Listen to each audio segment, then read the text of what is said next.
Chapter 17. Looking up at the sky, Papa said, "That doesn't look good up there. I think we're in for a storm." The sky had turned a dark gray. Fast-moving clouds were rolling through the heavens. Grandpa said, "Looks like we're going to get some wind, too." Scared and thinking everyone might want to stop hunting because of a few clouds, I said, "If a storm is brewing, it's a good night to hunt. All game stirs just before a storm." 30 minutes later, Papa said, "Listen." We stood still. A low moaning sound could be heard in the tops of the tall sycamores. Grandpa said, "I was afraid of that. We're going to get some wind." We heard a rattling in the leaves and underbrush.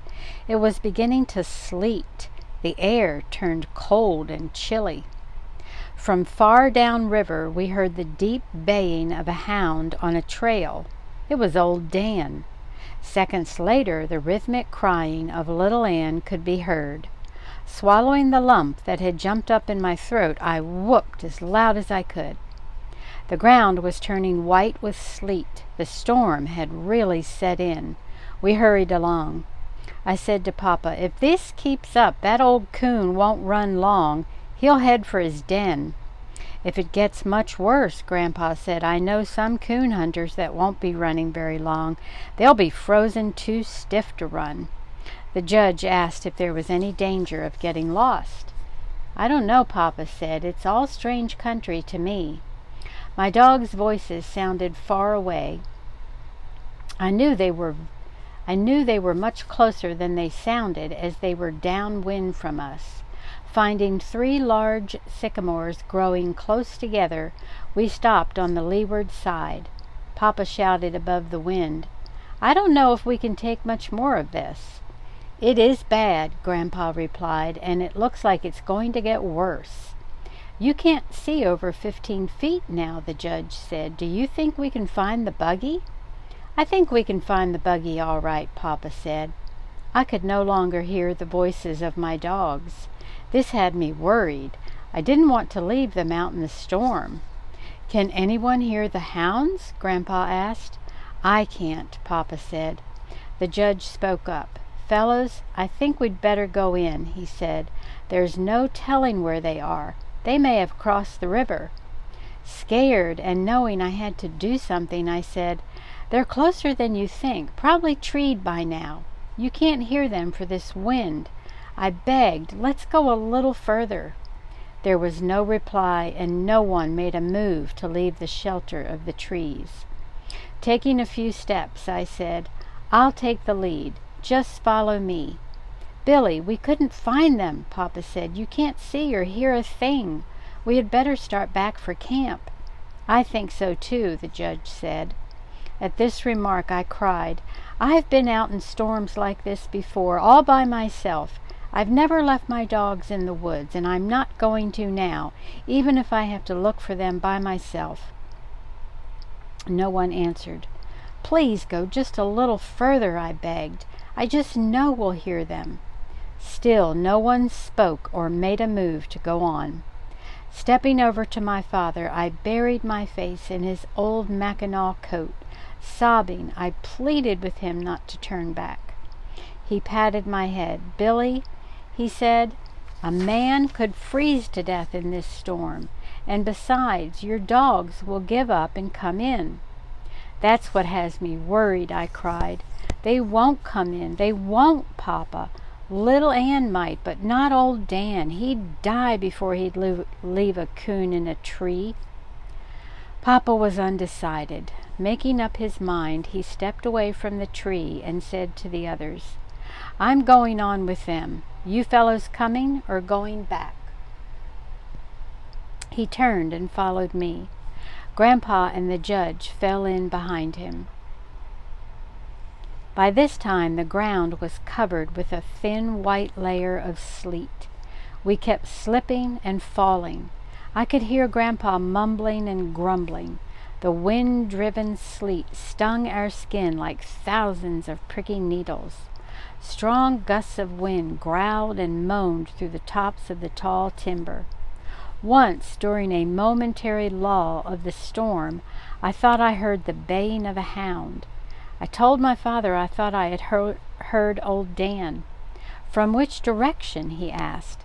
"From that way," I said, pointing to our left. We started on. A few minutes later, Papa stopped. He shouted to my grandfather, "Did you hear anything?" "No," Grandpa shouted back. "I can't hear anything in this storm." "I thought I did, but I'm not sure," the judge said. "Where was it coming from?" Papa asked. "Over that way," the judge said, pointing to our right. "That's the way it sounded to me," Papa said. At that moment, all of us heard the deep voice of old Dan. "It sounds as if they're close," Grandpa said. "Let's split up," said the judge. "Maybe one of us can find them." "No," Papa said. "It'd be easy to get lost in this storm." "I think they're more to the right of us," I said. "I do too," Papa said. We trudged on. Old Dan bawled again. The sound of his voice seemed to be all around us. "The way that wind is whipping the sound through this timber," the judge said, "we'd be lucky if we ever found them." Papa shouted over the roar of the wind, "We can't take much more of this. We'll freeze to death." The men were giving up. I felt the knot again as it crawled up in my throat. Salt water froze on my eyelashes. Kneeling down, I put my ear close to the icy ground in hopes I could hear my dogs, but I couldn't hear anything above the roar of the blizzard. Standing up, I peered this way and that. All I could see was a white wall of whirling sleet. I closed my eyes and said a silent prayer and hoped for a miracle. We heard a sharp crack and a loud crashing noise. A large limb, torn from a tree by the strong wind, fell to the ground. The sharp crack of the limb gave me the idea. Shouting to my father, I said, "Shoot the gun! If my dogs are close enough to hear it, maybe little Ann will come to us." Papa didn't hesitate. Pointing the gun high over his head, he pulled the trigger. The sharp crack rang out into the teeth of the storm. We waited. Just when I had given up all hope and had sunk to the lowest depth of despair, out of the white wall of driving sleet, my little dog came to me. I knelt down and gathered her in my arms. Taking one of the lead ropes from my pocket, I tied it to her collar. I said, "Find him, little girl. Please find old Dan." Right then, I didn't care about coons, gold cups, or anything. All I wanted was my dogs.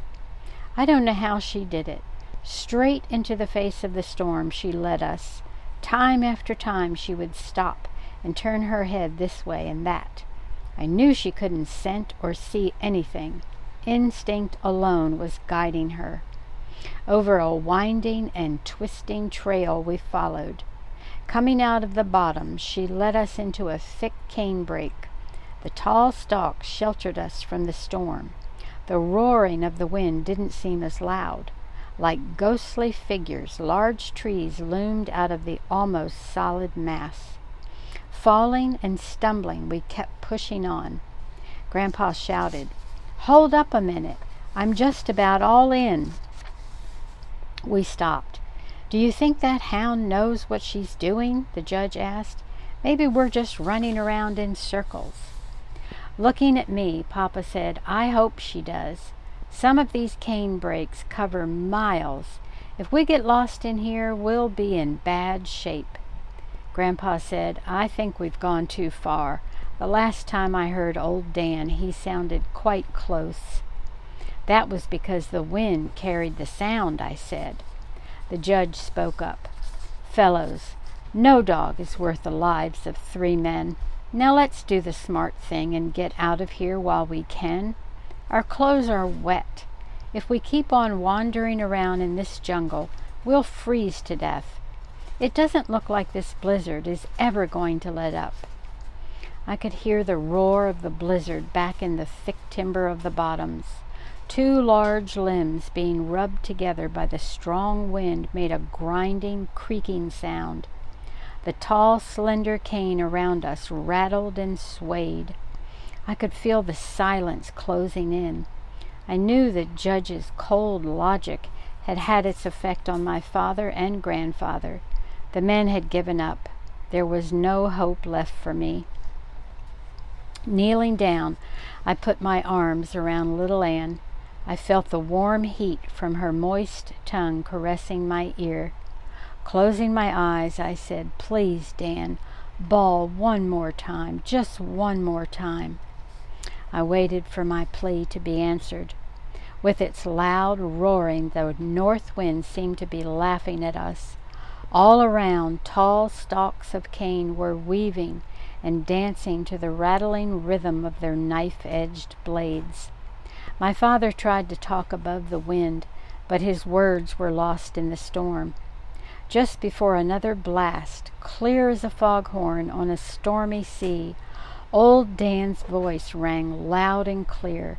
It seemed louder than the roar of the wind or the skeleton-like rustling of the tall, swaying cane.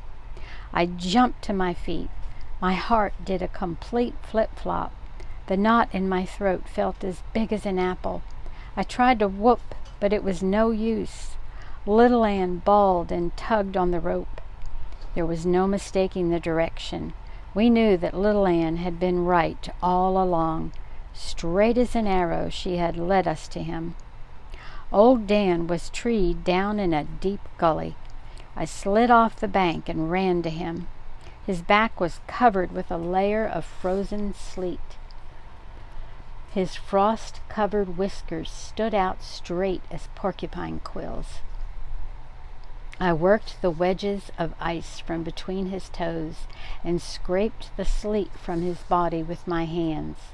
Little Anne came over and tried to wash his face. He didn't like it. Jerking loose from me, he ran over to the tree, reared up on it, and started bawling. Hearing shouting from the bank above me, I looked up. I could dimly see Papa and the judge through the driving sleet. At first I thought they were shouting to me, but on peering closer, I could see that they had their backs to me. Catching hold of some long stalks of cane that were hanging down from the steep bank, I pulled myself up. Papa shouted in my ear, "Something has happened to your grandfather."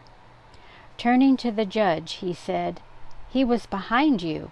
When was the last time you saw him?" "I don't know for sure," the judge said. "I guess it was back there when we heard the hound bawl." "Didn't you hear anything?" Papa asked. "Hear anything?" the judge exclaimed. "How could I hear anything in all that noise? I thought he was behind me all the time and didn't miss him until we got here."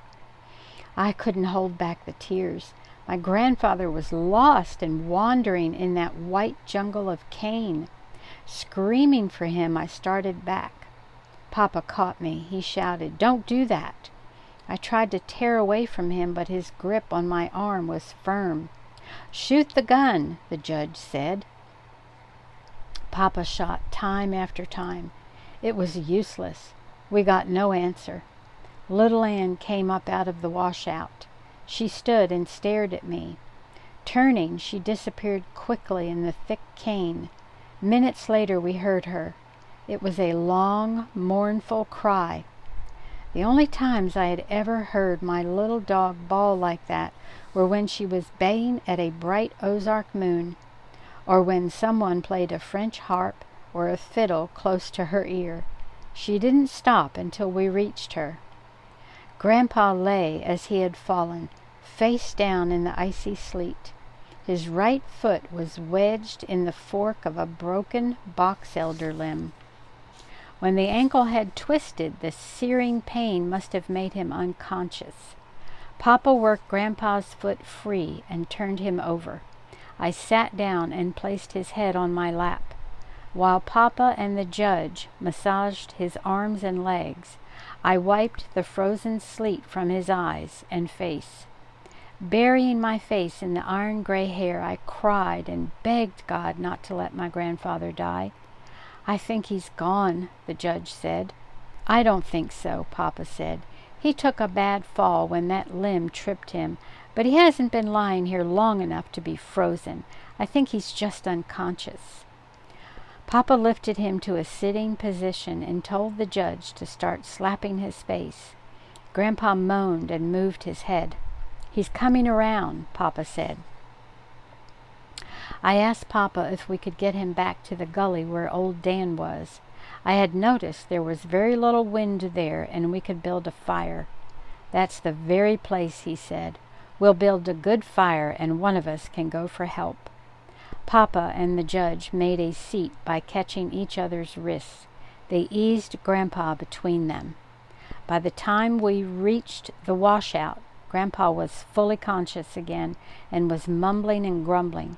He couldn't see why they had to carry him like a baby.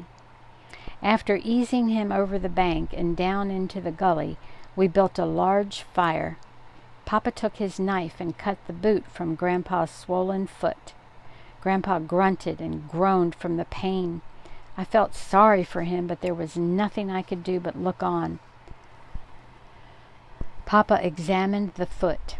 Shaking his head, he said, "Boy, that's a bad one. It's either broken or badly sprained. I'll go for some help." Grandpa said, "Now wait just a minute. I'm not going to let you go out in that blizzard by yourself.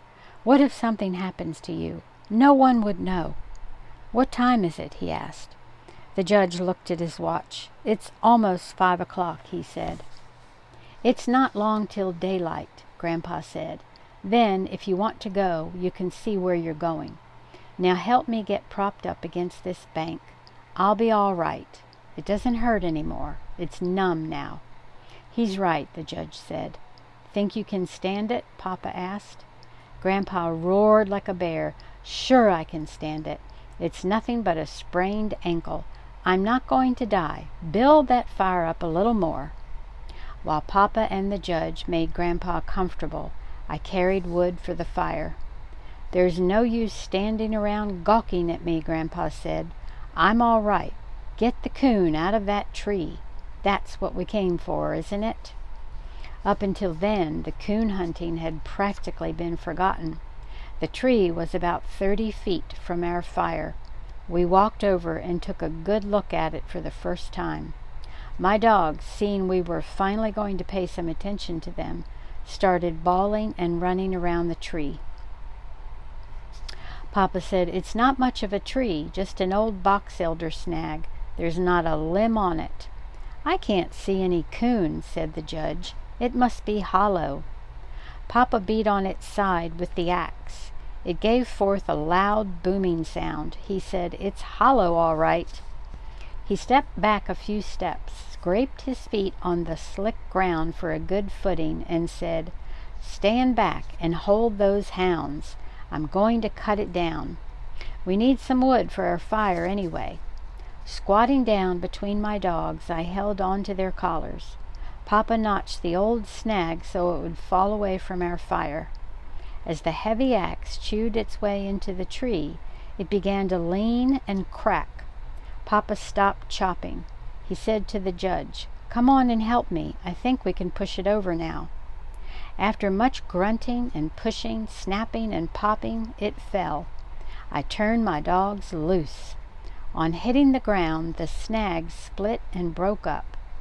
Goggle-eyed, I stood rooted in my tracks and watched 3 big coons roll out of the busted old trunk. One started up the washout, running between us and the fire. Old Dan caught him and the fight was on. The second coon headed down the washout. Little Ann caught him. Hearing a loud yell from Grandpa, I looked that way. Old Dan and the coon were fighting close to his feet. He was yelling and beating at them with his hat. The judge and Papa ran to help. The third coon started climbing up the steep bank close to me. Just before reaching the top, his claws slipped in the icy mud. Tumbling end over end, down he came. I grabbed up a stick and threw it at him. Growling and showing his teeth, he started for me. I threw the fight to him then and there. Some 10 yards away, I looked back. He was climbing the bank. That time he made it and disappeared in the thick cane. Hearing a squall of pain from little Ann, I turned. The coon was really working her over. He had climbed up on her back and was tearing and slashing. She couldn't shake him off. Grabbing a club from the ground, I ran to help her. Before we had killed our coon, old Dan came tearing in. We stood and watched the fight. When the coon was dead, Papa picked it up and we walked back to the fire. "How many coons were in that old snag?" Papa asked. "I saw 3, I said. "The one that got away climbed out over there." I pointed in the direction the coon had taken. I never should have pointed. My dogs turned as one and started bawling and clawing their way up the steep bank. I shouted and scolded, but to no avail. They disappeared in the rattling cane. We stood still, listening to their voices. The sound died away in the roaring storm. Sitting down close to the fire, I buried my face in my arms and cried. I heard the judge say to my father, "This beats anything I have ever seen. Why, those dogs can read that boy's mind. He just pointed at that bank and away they went. I never saw anything like it. I can't understand some of the things they have done tonight. Hounds usually aren't that smart. If they were collies or some other breed of dog, it would be different. But they're just red-bone hounds, hunting dogs." Papa said, "Yes, I know what you mean.